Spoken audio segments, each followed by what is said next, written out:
Hello, everybody. It is a real pleasure to be back at Inspire Ed. My first time at Inspire Ed was, oh my gosh, probably over 10 years ago, or about 10 years ago, I think it was. And it is just splendid to be here. You might be asking, let me see here, who is this guy? And I know that Monty was so kind and read off some of my resume, but before we get started, I think it's important you know a wee bit about me, my history, if you will indulge me in that little cliche here, because after all, this is a session about social studies and history. So quick start. To start at my beginning, I was born in the Midwestern region of the United States, a part of our country known for people who tell you that everything is fine when it is absolutely not fine, which is probably why I smile all the time and say things like top of the morning to strangers as they walk by on the sidewalk. After a brief stay in the Mitten State, Michigan there, my pops, who's a Presbyterian minister, was asked to a parish in Hudson, New York, where that's where I had my first real touch point with school, with elementary school. It wasn't long before we moved to the city of brotherly love down in Philadelphia, where I went to middle school, the middle years of my education. And then from there, I went to a small little hamlet outside of Rochester, New York, which is way up north on one of the Great Lakes up there, where I had my high school experience. Today, I live in Bed-Stuy, Brooklyn, with my wife, my partner, Tiffany, pictured there, and my two sons. Rumi, yes, we named one of our sons after a 13th century Sufi poet, and he just turned 5 years old. And then our newest addition to our family, Rivers, who's just 4 months old. He has 2 chins and a whole lot of baby fat and is living the dream. It's impossible not to squeeze him. So this is my core. This is the spine of my story. But who am I goes beyond that. I'm also a history teacher.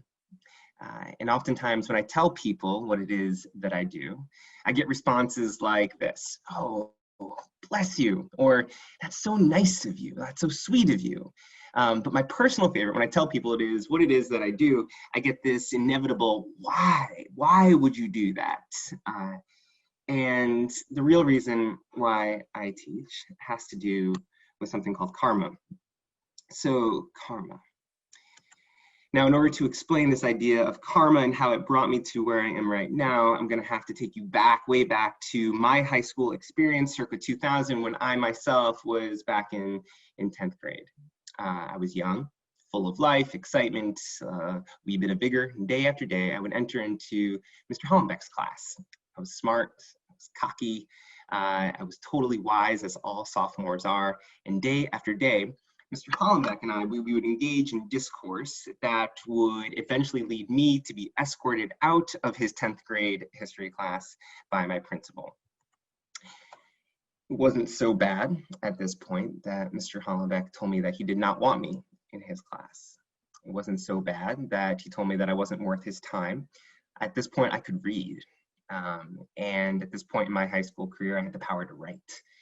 The added bonus, of course, were the secretaries in the office. I found them to be quite motherly, and they, of course, found me so charming. There were certainly worse things going on in the world. A month of school had gone by, and I had my own personal desk in the principal's office, and took it upon myself to read the entire New York State global history and geography textbook by the end of the year. I actually found the book to be quite interesting, albeit a little one-dimensional there. And although I could never admit this to my peers, I did fall in love with history here. And I also couldn't admit it to them because I had this reputation to uphold. I was their hero in this oppressive regime of Mr. Hollenbeck's class. By the end of the year, my principal, he asked me into his office where he showed me that I had successfully been asked to leave history class 175 out of the 180 class periods of the year. My obvious response was one of shock. And I think I said something along the lines of, that's got to be an attendance error. I don't remember those 5 days, but whatever it wasn't the right thing to say. So 6 years later, I found myself enrolled in Teach for America, nonprofit organization. Stated mission here is to enlist, develop, and mobilize our nation's most promising future leaders to grow and strengthen the movement for educational equity and excellence. Now, it shocked me, as you can imagine, but the shock at home was even more so. My small town buzzed with curiosity, and my former teachers, they smirked and they said things like, right, this guy, he'll get his. Even my parents, even my grandparents, even like my grandma right here, she even had this look on her face that was something around the lines of like, are you sure you want to do this? Are you sure this is a good idea? Remember, high school didn't go so well for you the first time. Why do you want to do this again? So, like all first-year teachers, my first couple of months were shaky at best. I was sick, I was tired, I was really, really, really tired and ready to do some soul searching. And by soul searching, I mean take a look at those law school applications that I had put off to the side. Maybe folks back at home, maybe they were right, is what I was feeling. You see, I was struggling with this student named Gedison. And Gedison, he appeared happy. He was fun to be around, well liked by his peers, incredibly witty. He always spoke his mind. He always spoke his mind. When I gave too much homework, he would successfully let me know loud and clear. And he did so in such a way that the rest of the class loved him, and I felt that I had to remove him from class. I was now being painted as the oppressive regime. How did this happen? I want to listen. Gedison, I want to push you to hand in that paper. I don't want to push you out of the classroom. So, with a wee bit of regret, I started thinking of all the teachers that I had mistreated. The list was a wee bit longer than I had once given credit to, but Mr. Hollenbeck was, of course, first on that list. A little detective work, I tracked down his email address and shot him a message, and it read something akin to, "Dear Mr. Hollenbeck, this is your old student, Taylor Delhagen. I just wanted to tell you that I'm sorry for any blah, blah, blah. I know how hard you work now, yada, yada, yada. I have so much respect, so on and so forth," and a couple more self-righteous lines that I probably threw in there. And I said something along the lines of, "I'd love to hear any words of encouragement because I'm struggling." Lo and behold, I received a reply the next morning, and I anxiously opened up that email and found one line. Karma's a, and so it wasn't even capitalized, but it put me back in my seat. So, made me ask, why do I teach? I teach because I want to hear Gedison's story. I teach because he has a story. I teach because I never want a student to feel as I did each day when I was removed from the class, the shame, the guilt that goes along with that. I teach because I believe in the greatness of the community in which I live and teach. I teach because education is the civil rights movement of our time. And of course I teach because, well, it's karma. So now what do I do with all this becomes the question. Well, a couple of years ago, Oprah Winfrey, at the Golden Globes Film Award in Los Angeles, she got up in front of a Hollywood, I don't know if anybody remembers this, a Hollywood infested with racial and gender discrimination, and said that the most important thing that we can do is speak our truth. And while I would never disagree with Ms. Winfrey directly, I will say that in order to speak it, we need to know it deeply. We need to know our truth and be willing to listen to other people's story with the same ferocity that we tell our own. And for many of my students, I saw that this was exactly what was missing. You see, schools often teach one dominant narrative of history, and they neglect to incorporate a diversity of vital stories, and that leaves the classroom with this narrow scope of events and people. Take, for instance, the Admiral, Christopher Columbus. He's credited with daring the open waters of the Atlantic and discovering the Americas. We celebrate him here in the United States with a day off of school that's coming up just next Monday. However, our schools, they neglect to tell how this, quote, discovery spurred the genocide of the Amerindians, the genocide. We neglect to tell the story of rape and pillage by which his men unleashed on the Caribbean. And then we have our blessed forefathers. We also celebrate them in New York City with a week off of school in February. We do that in a move that actually overshadows Black History Month and neglects to share the fact that many of these old white guys, that they were slave owners, and the ones who had the moral compass to oppose slavery, they folded, and they compromised the humanization of people of color by signing our beloved Declaration of Independence. Now, author Chimamanda Adichie, she warns us that if we only hear a single story about another person, a country, a place, we risk a critical misunderstanding, and we're more likely to paint large swaths of people in the same light. Now, sometimes when I bring this narrative up or this idea up with other history teachers, I get accused of washing down the curriculum. I listen carefully to these complaints, but I quickly come to the conclusion that this charge comes from fear. It comes from fear of losing power structures that are based on race, based on gender, because if you're a straight white man, equality can start to feel like oppression. We're not trying to rewrite history. We're trying to thicken it by fiercely listening to the stories neglected for all too long.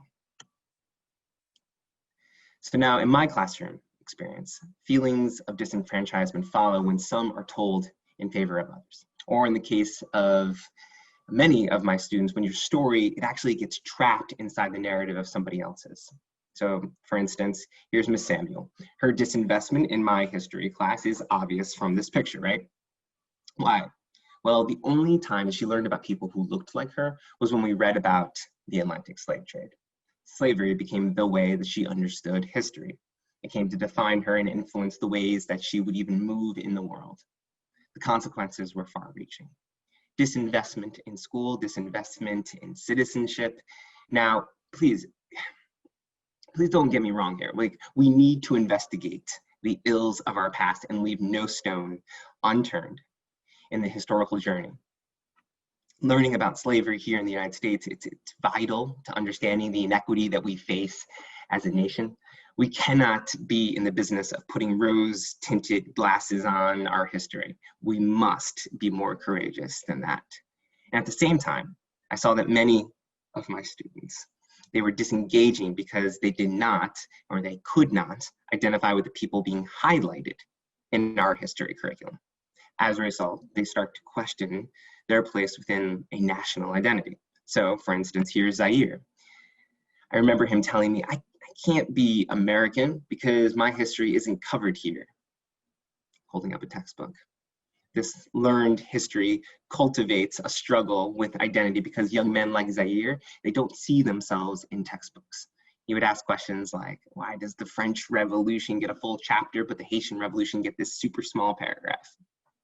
So I was fed up and I wanted to know more about this single story craziness in history classes. I was hungry for it even. So I did what I would want my own students to do. I went searching for answers. I did. I applied for this Fulbright research grant and made my way over to India. As a world history teacher, India was an ideal place to study because, like the United States, India is incredibly diverse. The changes in culture and language and geography are as intense as they are frequent. And this ultimately leads to various hierarchies. Patriarchy, Hindu versus Muslim, North versus South.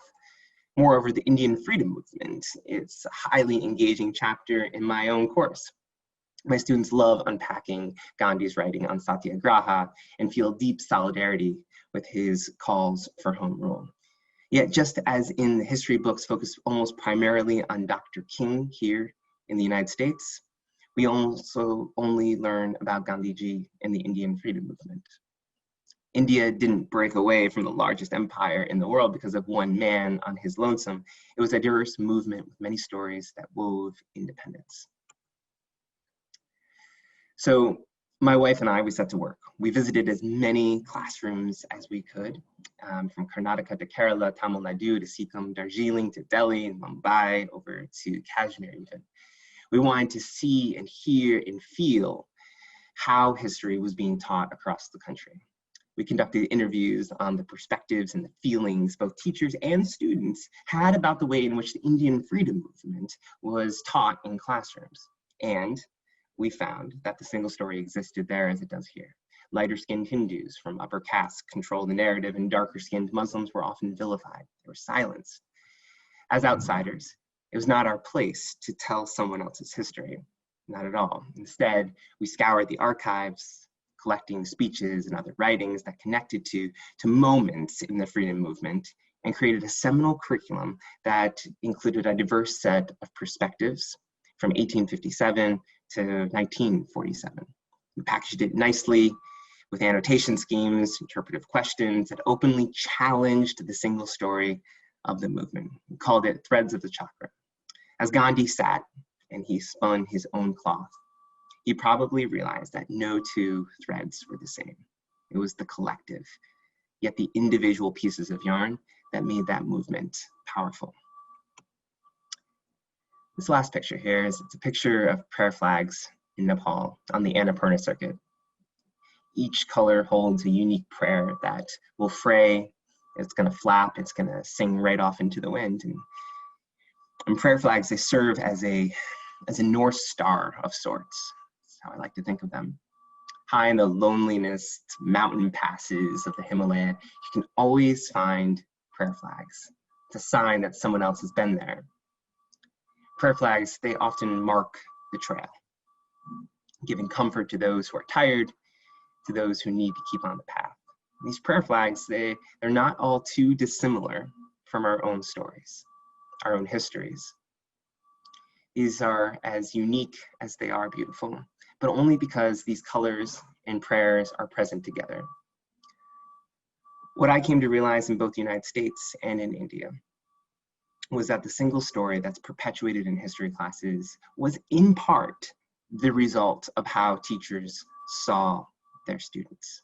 And our ability to see our students beyond the single story will ultimately depend on our willingness to hear them differently, to hear them more completely. And how we hear them will determine our ability to weave their stories with our own.